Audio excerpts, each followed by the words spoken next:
Hello. Today, I would like to discuss the ego. The ego gets a bad rap because of the negativity it produces. However, there are many aspects of the ego that we are confused about. We want to label it as one thing or another. It's very multidimensional, and it's an entire operating system.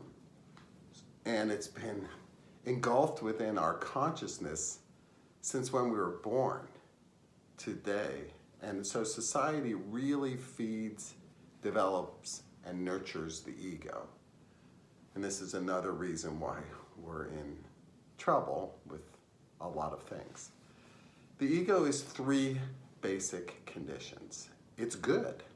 It's very important to have a healthy ego. It gives you your inspiration, your aspirations, your creativity, your need to progress, your desires for improvement. There's so many things that are very positive about the ego, and without it, we would be in a homeless shelter, or we could be out of the main things that keep us surviving and living well. It's bad because of all the me, my, I, and mine, along with all of this need for recognition, need for attention. This is basically bad. This creates the need for outside people to acknowledge and appreciate us. This is unnecessary, and it creates a lot of negativity because it's the defensiveness that goes into it. It's the possessiveness that goes into it. There's so many dysfunctions that surface from bad egos, the bad part of our ego. And it's very prominent in developed nations. Like in America, it's a very strong aspect of who we really are. We're much more ego than anything. But what's really ugly about an ego is that it hosts or harbors or nourishes all of our negative thoughts and emotion. If you have a negative thought or emotion, its origin is within your ego. If you want to look for a solution to your problems, look at what your ego or self is trying to make of it.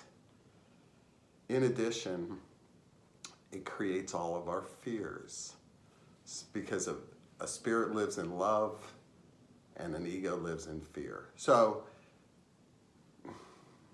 eradicating it or minimizing it is a difficult proposition. You don't want to eliminate it because you need the positives to keep you progressing.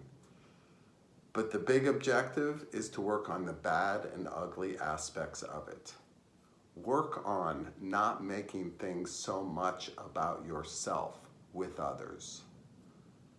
And also too, during those private times when your mind is racing one way or the other in a negative way, think about how that's happening, because all of your negativity is coming from your ego.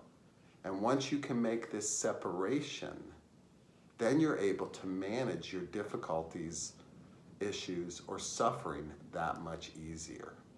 So it's knowing the ego and knowing what it does to us is the main proposition or catalyst towards becoming awakened.